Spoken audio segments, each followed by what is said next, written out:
It's going to get worse before it gets better, but it will get better. You know, it will get better.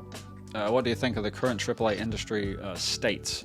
I think it's the simple fact that during COVID, the games industry had a really, really, really good year in 2021. And what that resulted in was just like a bunch of games getting greenlit, which was a terrible idea because the industry was obviously going to come back down again. And when it did, that meant mass layoffs. New IPs take about 6 years to make, 5-6 years.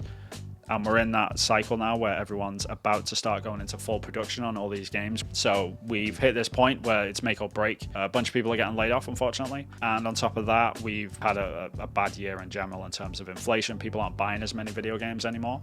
And that's caused a huge issue and a huge rift that we're sort of dealing with at the moment. We're sort of restructuring the games industry as a whole. I say we because we are collectively a part of it.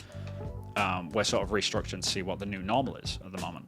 We haven't quite figured out what that looks like yet, and I think there's still some time. I think until tax season's over this year, for example, I don't think the layoffs are going to stop. Until that's over, then we can't really make a good assessment of the state of the industry per se. I think once we get over this hump, though, we'll be stronger for it, I hope.